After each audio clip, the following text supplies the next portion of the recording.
سنتے ہیں اردو میں خصوصی اپڈیٹ۔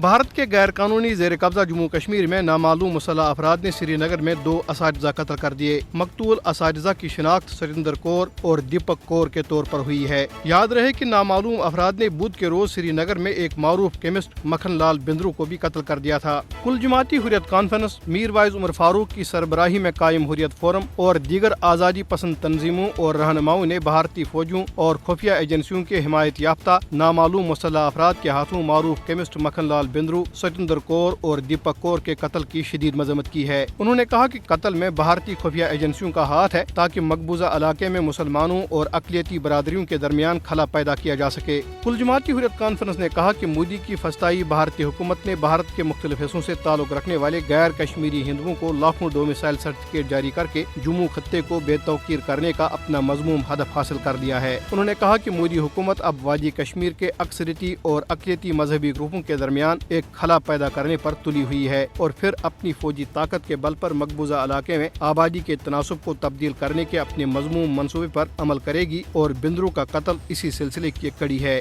ترجمان نے بھارتی قابض افواج کی چھٹی سنگھ پورہ سے شوپیاں اور لاوے پورہ تک کی جانے والی ایسی گناونی اور مجرمانہ کارروائیوں کا حوالہ دیتے ہوئے کہا کہ مستقبل قریب میں مکھن لال بندرو کے قتل کو بہانہ بنا کر مقبوضہ کشمیر میں مزید خون ریزی کی جا سکتی ہے۔ انہوں نے اقوام متحدہ کی انسانی حقوق کونسل کی نگرانی میں کسی عالمی ادارے سے کیمسٹ کے بے رحمانہ قتل کی تحقیقات کا مطالبہ کیا۔ دیگر حریت رہنماؤں اور تنظیموں نے اپنے بیانات میں اقوام متحدہ اور ایمنسٹی انٹرنیشنل پر زور دیا ہے کہ وہ مقبوضہ کشمیر میں قتل کے واقعات کی تحقیقات کرائیں۔ بیانات میں کہا گیا ہے کہ اس طرح کی کارروائیوں میں بھارتی فوج، پولیس اور خفیہ ایجنسیوں کے اہلکار ملوث ہیں، جس کا واحد مقصد کشمیریوں کی حق پر مبنی جدوجہد آزادی اور پاکستان کو بدنام کرنا ہے۔ دریں اثنا جموں کشمیر کی صورتحال پر گہری نظر رکھنے والے سیاسی ماہرین کا خیال ہے کہ مقبوضہ علاقے میں شہریوں کی ہلاکت میں حالیہ اضافہ، خاص طور پر وادی کشمیر میں اقلیتوں سے تعلق رکھنے والے لوگوں کے قتل کے واقعات میں درحقیقت بھارتی فوج اور اس کی خفیہ ایجنسیاں ملوث ہیں تاکہ حریت قیادت اور پاکستان کو بین الاقوامی سطح پر بدنام کیا جا سکے۔ کل جماعتی حریت کانفرنس نے بھارتی فورسز اہلکاروں کی طرف سے محاصرے اور تلاشی کی کارروائیوں میں تیزی کی مذمت کرتے ہوئے کہا ہے کہ اس طرح کے جابرانہ اقدامات کا مقصد کشمیری عوام کو جاری مزاحمتی تحریک سے مایوس کرنا ہے، تاہم یہ بھارت کے لیے محض ایک خواب ہے۔ حریت ترجمان نے بھارتی وحشیانہ انداز کو پتھر کے دور کا ہتھ کنڈا قرار دیتے ہوئے کہا کہ نسل کشی اور انسانی حقوق کی خلاف ورزی جیسے جابرانہ اقدامات کشمیر جیسے سیاسی مسئلے کا حل نہیں ہے۔ بیان میں کہا گیا ہے کہ کشمیریوں کو بھارتی فورسز کی طرف سے 1947 سے قتل و غارتگری کا سامنا ہے، لیکن وہ قابض فوج کے سامنے کبھی نہیں جھکیں گے۔ بھارت کے غیر قانونی زیر قبضہ جموں کشمیر میں بھارتی فوج کے ایک اہلکار نے ضلع جموں میں خودکشی کر لی۔ اس تازہ واقعے سے جنوری سال 2007 سے مقبوضہ علاقے میں خودکشی کرنے والے بھارتی فوجیوں اور پولیس اہلکاروں کی تعداد بڑھ کر 515 ہو گئی۔ تحریک حریت کے جنرل سیکرٹری امیر حمزہ کو غیر قانونی نظر بندی سے رہائی کے بعد دوبارہ گرفتار کر لیا گیا ہے۔